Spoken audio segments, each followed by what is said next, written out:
Hey there, my name is Megan and welcome to my channel, or welcome back.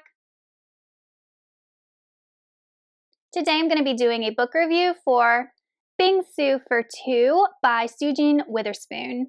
Bingsu for Two is a YA contemporary romance rom-com, and its scheduled release date is January 2025. This is a new to me author and a genre that I don't read a ton of. The way that I structure my book reviews is I discuss the plot, the things that I liked, the things that I didn't like, and then I give the book an overall rating. If you're interested in skipping to any one of those particular sections, I'll put timestamps down below. But before we go ahead and get on into the book review, if you're not already subscribed to my channel, please consider hitting that subscribe button, as well as giving this video a like to throw my channel a little bit of support.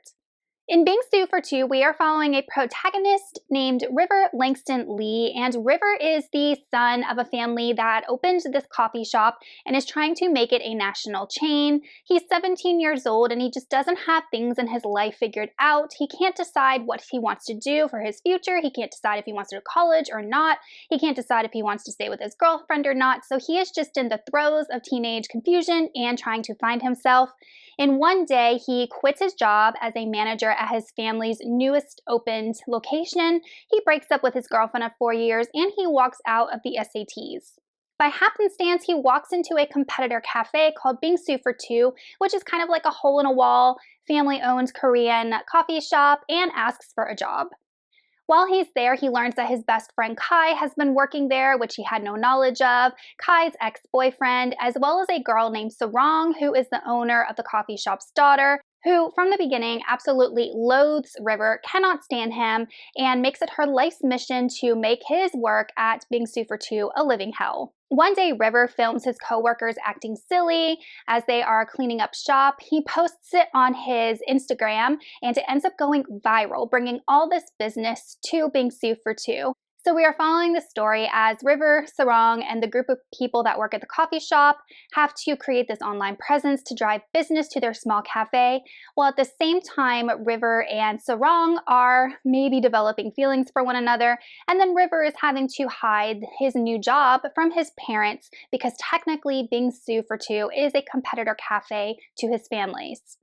Moving on into the things that I liked about this book, I really found that the friend group was super cute. I especially loved River and Kai's best friend relationship because it was just incredibly sweet and they knew so much about each other. They were supportive of one another. She just did a really good job establishing good relationships and dynamics between all of these friends.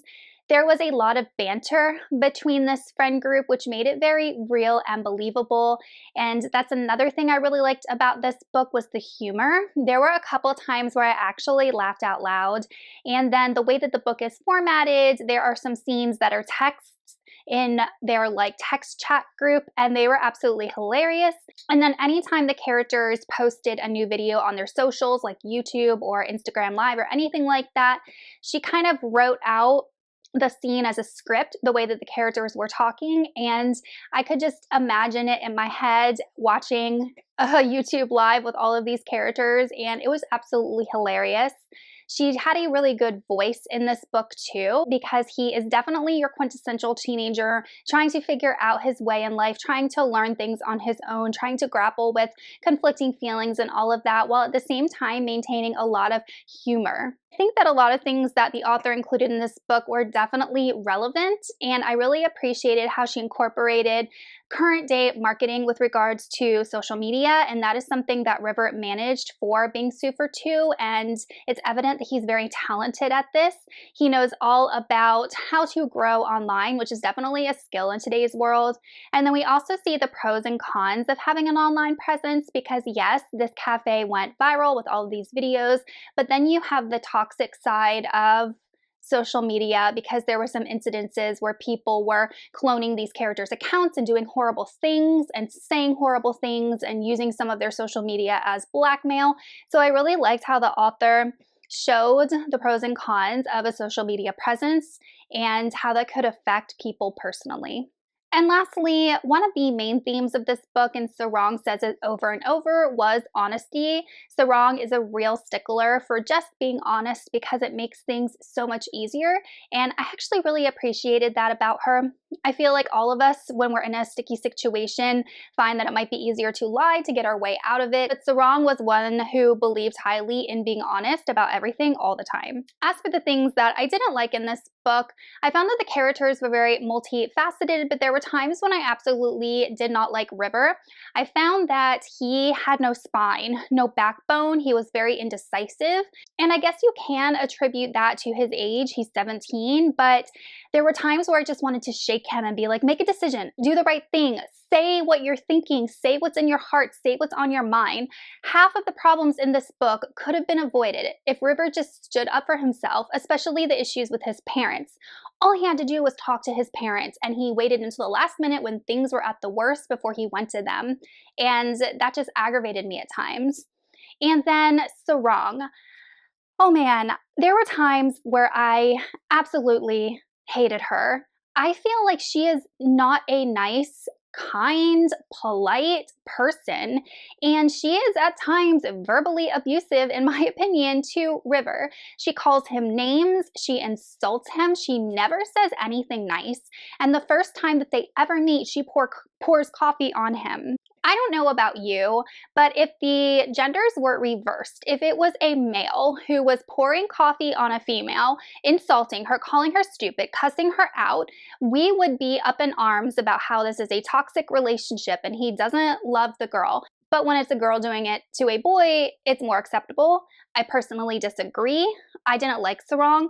There were times where she did show kindness and she did show how she was able to put others before herself, but they were all family and friends. It's easy to be that way towards people that we care about. It's hard to show kindness towards people we don't know or don't like. And I just wish that the author had written Sarang to be just a better person. I just didn't like her. And then we have a lot of drama in this book among these characters. Yes, they are all friends, but they are in relationships with one another, and anytime you have teenage relationships, you're going to have drama. And it got to the point where maybe a third of the way through, we had all of these little issues going on between all of these different characters that was fracturing this once very cohesive, strong group.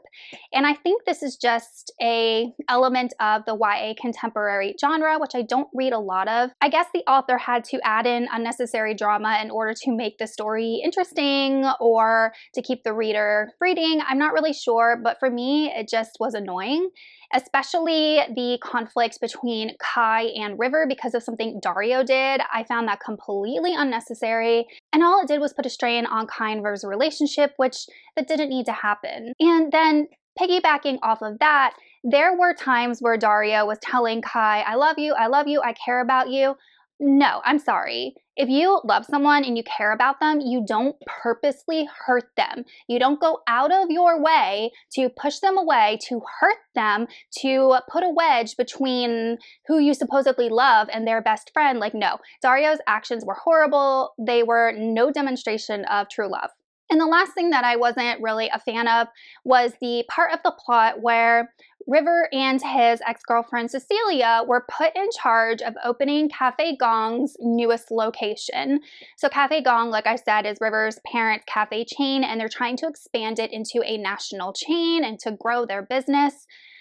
I don't know anyone in their right mind, if you are trying to grow your business, if you are trying to incorporate or sell franchises or become a publicly traded company. The book didn't say exactly what they were trying to do, but no one in their right mind would put two teenagers in charge of that. Like, I don't understand, especially 17-year-olds. They're not even legal adults. Like, they're still under protection of child labor laws. They can probably only work 20 hours a week and have to take a break every 4 hours. How are they going to put in the work to open a brand new cafe location that's supposed to be the best and most successful in the whole business? Like, it made absolutely no sense. It was so not well thought out of at all, and I just didn't find it believable. All in all, Bingsu for Two was a fun YA contemporary romance, and I really liked the humor. It made me laugh, and there were just some parts of the plot, or at least the characters, like their interactions and all of that, and the characters themselves that I personally didn't resonate and I found aggravating at times. However, if you are someone who likes YA contemporary, if you like an enemies to lovers type romance, this is a very quick read and I would recommend it. I ended up giving Bingsu for Two a 3 out of 5 stars. All right, you guys, let me know in the comments if you plan on reading this book or if you have any other recommendations for books similar to this. Thank you so much for watching, and I will see you all in another video soon. Goodbye.